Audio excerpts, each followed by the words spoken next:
Good morning, everyone. I am Moara Crivellente, a PhD student at the University of Coimbra in Portugal.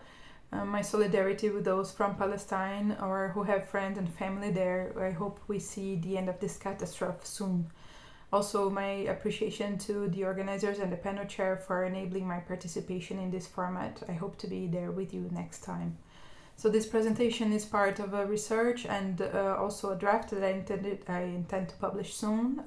The current title is Suspending Peace in the Ongoing Struggles for Self-Determination of Palestine and Western Sahara.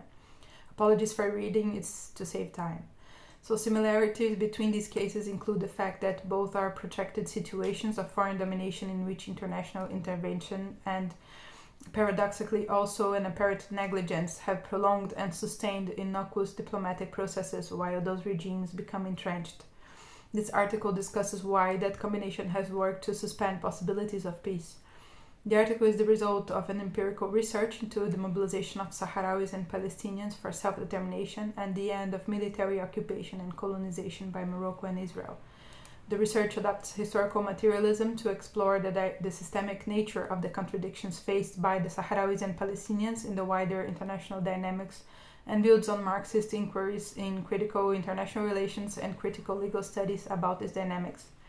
It examines the role of international law and institutions in these plights and the endurance of conflicts in which Sahrawis and Palestinians continue to struggle for national liberation, as promised in several resolutions adopted by the United Nations.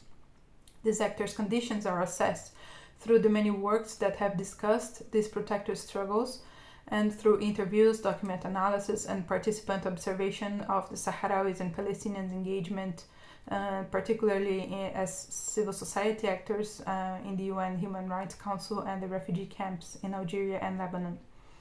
These conflict structures materialized in the prolonged military occupation and colonization of territory, thriving not only in the systematic violation of human rights, but also in protracted and coercive diplomatic processes and other forms of international intervention that have effectively prevented the realization of self-determination. By discussing this problem, the article focuses on this dynamic's impact on the Sahrawi and Palestinian strategies for national self-determination. It shows that by continuing to condition the liberation of Western Sahara and Palestine through these diplomatic processes and preventing the realization of self-determination, these dynamics enable colonial entrenchment and thus suspend any possibility of emancipatory peace. The article engages with self-determination and the concrete claim for it made by the Sahrawis and Palestinians through a Marxist, historical materialist understanding and agenda for emancipation. The link between self-determination and peace appears already in the UN Charter amongst its aims to strengthen a universal peace. Based on this and on previous political elaborations on self-determination, this article deems the liberation of people under foreign domination a key step in the process of social emancipation to transcend the conflict between oppressor and oppressed, and therefore in the achievement of an emancipatory peace. The research engages with critical IR inquiries into structures of power and violence and possibilities for emancipation, and regarding some of the main instruments used to create and sustain both structures and relations of power, with critical legal studies, which is a methodological commitment and movement inquiry into the nature, content, and effects of international law, and especially in the international capitalist system. So historical materialism is the methodological approach precisely because it historicizes structures, practices, and concepts that are usually abstracted from their conditions of existence, essentialized or reified in liberal conceptions. The approach is crucial in understanding the conditions and categories, both limiting and enabling action in people's movement of becoming, based on both their previous historic development and their creative potentialities, as Marx wrote. The research thus focuses on the oppressed people's struggle for liberation in conflict structured by foreign domination. Its understanding of peace builds on the Marxist project of emancipation as the abolition of the various forms of oppression through the people's becoming conscious of their situation and fighting for transcending their condition of oppressed, as seen in Frantz Fanon, Mahdi, Amel, Amilcar Cabral, and others.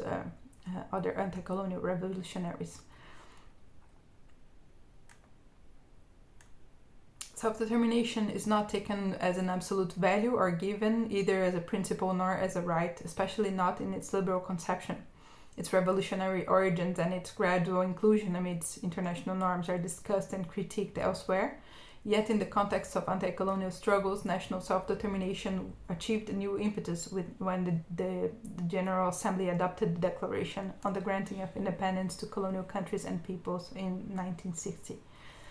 Among other documents promoting this right, for instance, landmark cases in the International Court of Justice have also stated the rights of peoples under foreign occupation to exercise self-determination as an erga omnes right owed to the entire international community, and of which every state has the duty to promote realization, refraining from forcible actions depriving people of this right.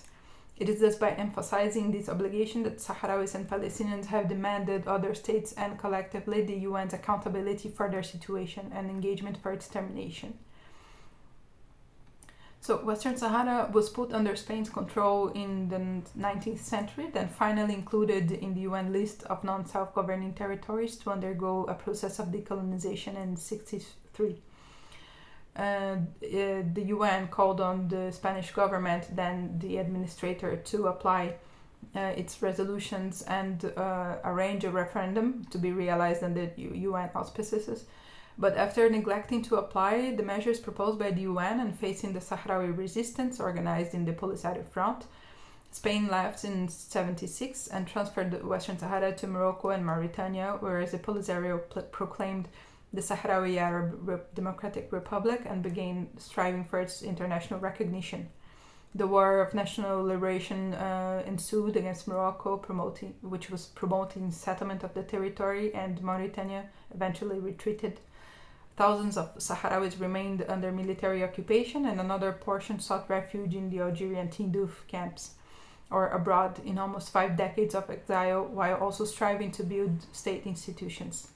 A settlement plan was adopted in 1988 between the Polisario and Morocco, and the Security Council established the UN Peacekeeping Mission for the referendum in Western Sahara in 1991, whose mandate has been renewed ever since every year because it has not been implemented. So although the UN spent decades reaffirming the Sahrawi people's right, new elements have been gradually introduced into resolutions and political discourses by the United States, France, and Spain, such as reference to the need for negotiation of a mutually acceptable solution. Meanwhile, Moroccan settlement of the occupied Western Sahara entrenched, sustained for instance by the repression of those resisting it, and by the plunder and selling of the territory's natural resources in international markets. A ceasefire lasted between 1991 and 2020, when the president of the Sahrawi Republic and Polisario Secretary General decreed the end of it in November, and the consequent resumption of armed struggle in defense of the legitimate rights of the Sahrawi people. The prevailing illusion of calm and stability was never that for Sahrawis or the region, and returning to arms evinced the failure of the diplomatic process. The same can be said of Palestine.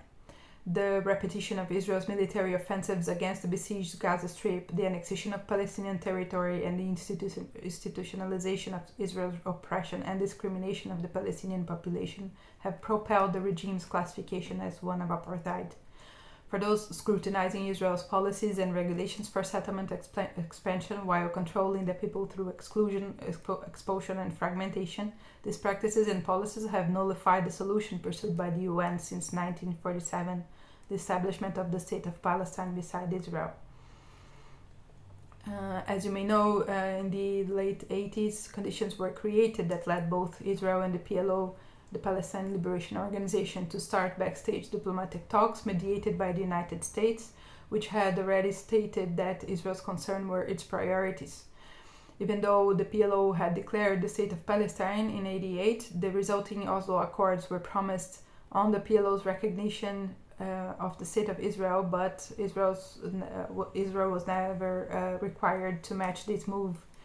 They established a set of interim arrangements for managing the territory and the population, pending agreement on a final status. But these arrangements have only served to enable Israel's settlement expansion and to make a sovereign Palestinian state unviable. Numerous proposals were subsequently made to revive the peace process that rested on phases in which concessions have been especially harmful to the Palestinian strategy of national liberation. So, through Marxist and critical approaches, the role of international law in these emancipatory struggles can be better articulated. They also help unpack other crucial concepts and practices, such as that of legitimacy and peace, on which claims for diplomatic solutions through protected processes of negotiation of a right are based.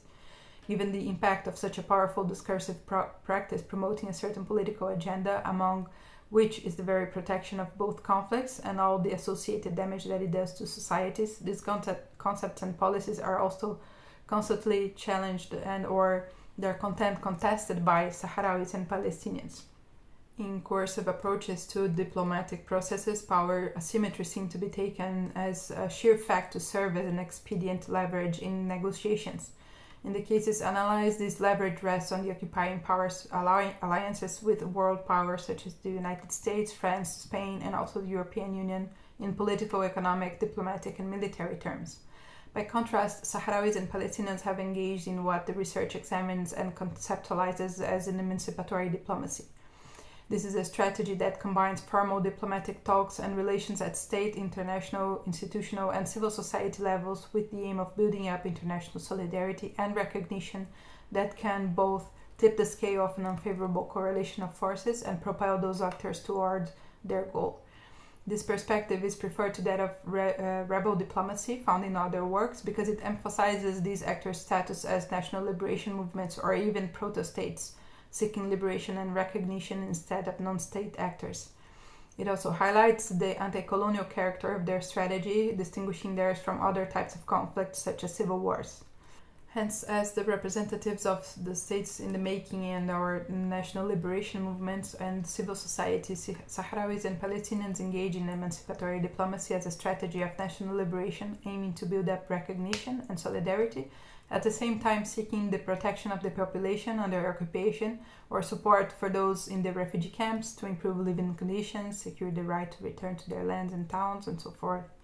This is crucial because the strategy encompasses both immediate and ultimate goals that highlight how, while the latter are not reached, peace and emancipation remain suspended. It is thus to resist this status quo that alternative tactics are elaborated on and deployed with a view of implementing the right to self-determination in Palestine and Western Sahara. Thank you.